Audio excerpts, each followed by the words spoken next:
Hello, welcome back. This is Professor Busili Booth, and this is part two of our week wrap up for weeks 1 and 2. And so in the first part, we began our discussion around the main concepts around dynamics, business, and economics. And in part 2, we will continue that discussion as well as go over some ideas around globalization, trade, and how jobs are affected, and a short discussion on, why we study business. And so what you're seeing here is a demand curve. And demand is defined as the number of goods and services consumers are willing to buy at different prices at a specific time. And so as you see here, you'll find that on the y-axis is price, the x-axis is quantity. And as the price goes down, the quantity demanded increases. So at P, the quantity demanded was A. At P, here's that point on the demand curve, and the quantity demanded was Q. And then when the price went down, P1, down the demand curve, and an increase in quantity, as you see here on the x-axis. Okay, and then the supply curve, which is its counterpart, and it means the number of products that the businesses are willing to sell at different prices at a specific time. And not surprisingly, as the price goes up, more of that quantity is supplied. And the interaction between these two curves is, as you can see here, where the curves meet, in this case A, is called the equilibrium. And criticisms on the study of economics is around that the economic system does not distribute resources equally. And so, for example, the rich can always access goods and resources at high prices, while the poor cannot. And so it may not be a good economic model to sort of aspire to. And so people are always looking for a different economic model. And one economic model may be one where, accounting for certain inputs and outputs that are not currently being accounted for. For example, in the classical economic model, pollution is not part of the equation. It is regarded as what's called an externality. And so therefore, it's external to the equation, external to the discussion, even though it really does have costs. So whether or not that's accounted for in the model, there is cost to pollution, and somebody has to bear it. Society has to bear it. And so a criticism of the model is this. All right. And then if you want to learn more about econ or economics, I highly recommend you at the very least take Econ 101, which is a survey of microeconomics and macroeconomics. So little picture, big picture there. If you want to dive a little further, especially if you're really serious about business, you'll want to make sure you understand sort of the economic model and greater forces. All right, so the nature of competition, not surprisingly, is about rivalry, and that the theory is that competition improves quality and eventually will reduce prices. And that in our system, there are, 4 types. Your book goes through this fairly well, so I won't go over it too much here. But there's pure competition, where small businesses sell standardized products. Monopolistic competition, where only a few businesses sell the same product to satisfy the same consumer need. I think about aspirin. There's only so many ways you can make aspirin, but it does satisfy the same consumer need, right? Oligopoly, oli meaning few, that's where few businesses sell product and control the prices. I think about airline tickets. There are only few airlines, as opposed to many retailers, right? But there are only a few airlines selling, airline tickets to get you to places, and they do control the prices. And then the idea of monopoly, mono, one, single. It's one business that provide a product in a market. All right, so then there's economic cycles and productivity. And in the business world, it's highly accepted that there are cycles. The economies expand and contract. So a period of expansion is a period of economic growth where people spend more and more. But the danger, of course, for any kind of expansion, if it expands too fast, is that there's inflation. Continuing rise in prices. And the contraction is the idea where spending declines. People kind of withhold their money, and they lose confidence in the economy, and so they don't feed the economic engine through their purchases, and then there's economic decline. And the danger is that if it's sustained year over year, we have what's called a recession, and that then it results in declined production, unemployment rates then go up, and then incomes also can go down and or stagnate. And there's a downward spiral effect of that, so when people stop spending, demand decline, the growth declines, unemployment increases, and then which means spending declines, and then more declines for demand, and so on. So we want to try to avoid that, and there are public policies that try to keep that from happening. All right, so the American economy in brief is that we started out as an agricultural economy, very self-sufficient, and we produced what was needed because we had a lot of resources, and we still do. This is a very resource-rich country. And however, colonization brought some manufactured goods, and so Great Britain and its kingdom basically provide us with goods. And as our nation expanded westward, we found more natural resources like coal, copper, and iron, which we had to do something with, right? So we produced goods with them. So our railways, our buildings, and the like.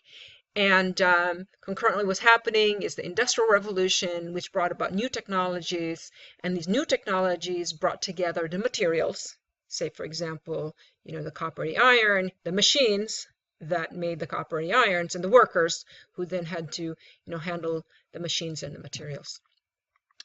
And then a little bit on the industrialization led to prosperity. So our agricultural culture, sort of shifted into a manufacturing one, and which gave rise to assembly lines, and which is really a kind of efficiency innovation, which brought about more jobs to the cities.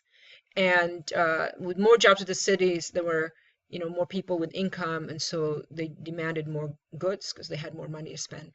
And so the manufacturing economy, fast forward a little bit in our history, gave rise to the marketing economy. And that's when we produced so much stuff that people had so much choice that businesses actually had to differentiate themselves from other businesses and had to start undergoing sort of research as to what people really needed, so that they could offer them, sort of meet their need, as opposed to, oh, we're just going to build this, and so people want it because nobody ever had it before. And now people had choice, and had many of them, and so businesses had to really think about how to communicate, create, and capture that value to satisfy consumers' needs. After World War II, there was great prosperity. So this is economic expansion. People had more time and more money, and so it increased our better standard of living, and also more women in the workforce, right? And even when the men came back from the war, some of the women stayed in the workforce, which led to slower population growth, and there was also concurrent increase in immigration, which we needed really to sort of support the economic structure. And so along with that were changes in the family dynamics. So there were more single parent families, individuals living alone, and those who had two-parent families, both parents worked. And so Americans basically became very busy people. They were time pressed. And as we marched through generations, we started looking for services to do the work that we normally had done, because we're no longer home, we're working. And so we started to look for people who would do our cooking, and so that's where frozen foods came in, and then laundry. Have washer dryers, but we also have laundry services, and we send our children to childcare.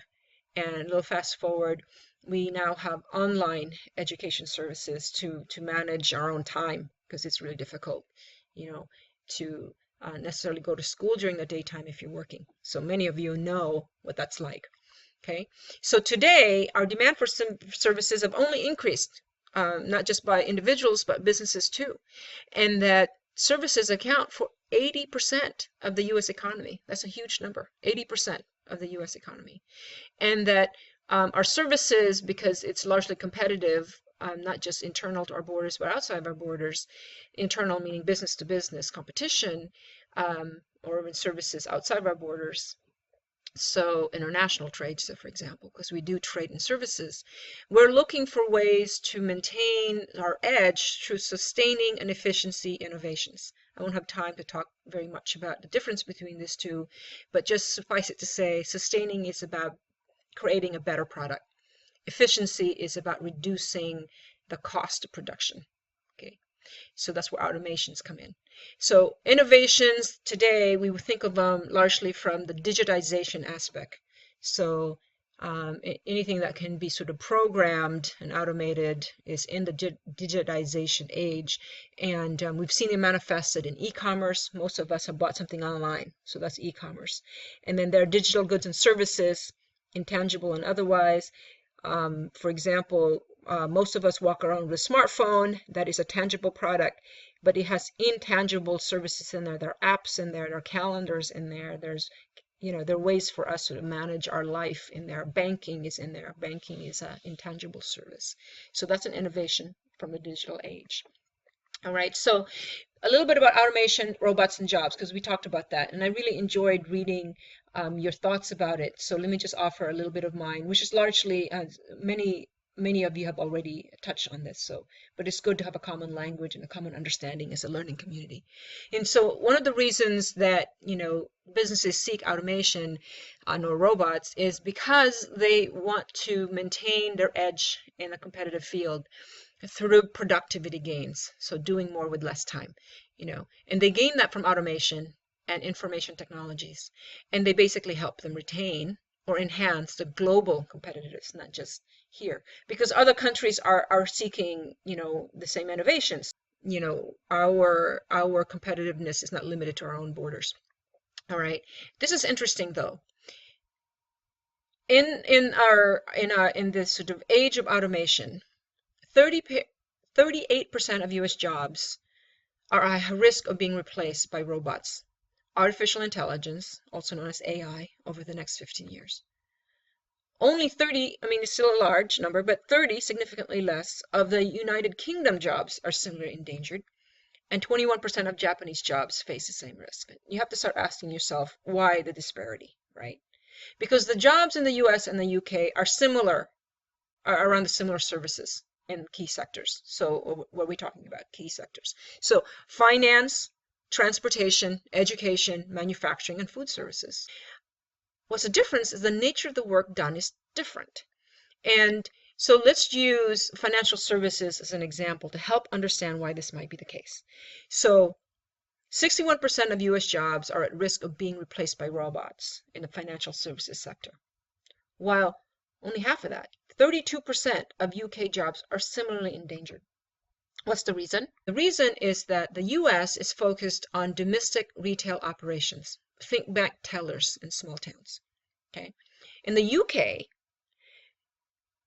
the people in that sector, in the financial service sector, are focused on international finance, investment banking, which requires significantly higher levels of education and expertise. So the US jobs do more routine tasks. They're far easier to automate than that of, say, an investment banker in London or, other places in the world.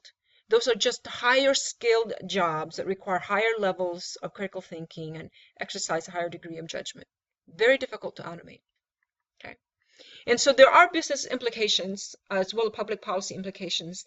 And a lot of my background is in, sort of where the public and the private sector intersect. And so here are some questions I offer you to ask as you begin to listen to the news or read about globalization, automation, and how it's affecting jobs. So, because as a society, we're going to have to start asking these kinds of questions. I don't necessarily have answers, but the questions are important. So one of which is, at what point are efficiency gains from automation cannibalistic, sort of eat up our private and public bottom lines, right? Or do we just sort of blindly go forward without understanding how it is that we really are either consciously or unconsciously creating our own fates? What public policy initiatives need to be considered to balance efficiency, innovation, and job creation? And when I think public policy initiatives, this has very much to do with a collaboration with the private sector, because you can't do this just with public policy. It will be highly resisted. So both of those sectors will have to talk, the private and the public. So what is balance and what are the rules of the game? The new rules of the game. What role do trade organizations like the World Trade Organization play in promoting world prosperity in a digital age? So that, so the idea there is that, the WTO is really to sort of lift all boats up, right? But is that really what's happening? And what do trade organizations, what are their role in making sure that happens? And then in a trade-dependent world, and this will become more interesting for us to discuss in chapter 3, what role should free trade agreements, FTAs, play in addressing economic, political, social, environmental interests? Those are really important questions to ask, because the world doesn't just play on the economic field. There are political, social, and increasingly environmental interests as well. I will not necessarily go over much of the entrepreneurial aspect here, other than to say that entrepreneurs risk wealth, time, and effort for profitable gain. And they are into innovations, whether it's a product or a way of doing something, and that in order for them to play on this field, they have to sort of act within a free enterprise system. Otherwise, they're not entrepreneurs. And that if you want to learn more about this, a small business planning, for example, a class on Management 284 will go over the 5 C's concept, which is like your shtick in the marketplace, understanding your competition, your customers, what kind of skill sets you need in order to be successful, and how to get your cash, as well as the 5 keys of business. What is your differentiating value proposition, how it is you make your money, that's your business model, how you get your first customer, how you make your first million, and ultimately the consideration of an exit strategy. And so why we study business, and in large part because it is really the engine of our economy, of which small businesses make up the vast majority of the economy. 28.8 million businesses are small businesses. 99.7% of the U.S. employer firms are small businesses. That's almost 100%. And 56.7 million small businesses, employees, and that makes up 48% of all U.S. employees. So that's a good half of our workforce. And that U.S. exporters, of those, 97.7 are small businesses. And so, firms that less than 100 employees have the largest share of small business employment. So, that's really important to understand the impact of business in as a whole, and really not just to study business, but to study small businesses, right? Because what happens at the macro level impacts the small businesses the most, therefore the U.S. economy, right? So macro level being the larger forces at play. And so also big business principles are largely the same for small businesses. So the legal formation questions, options are, largely the same, although some of those legal formation options are not necessarily exercised by small business until they get to be bigger, right? And then they both have to manage quality, understand their competition. They have to manage the human resources. They have to exercise marketing principles. They have to understand the financing of their resources so they can be profitable. For our next topic, for going into weeks 3 and 4, particularly weeks 3, we will be going over ethics and responsibility. That's a fascinating topic, doing right, having sort of the opportunity to make money in the world or to make a profit. What are our responsibilities, social responsibilities or ethical responsibilities? And then we do operate in a borderless world. And so what does that mean, and what forces are at play? Okay. So I thank you very much for listening to these wrap-ups, and take the quiz that will be on Canvas. It will be 5 points. All the points do add up at the end. Some folks may find that it only took them 5 points to make an A or a B or even to pass the course. So I invite you to take that seriously. Thank you very much for listening, and I will talk with you again soon.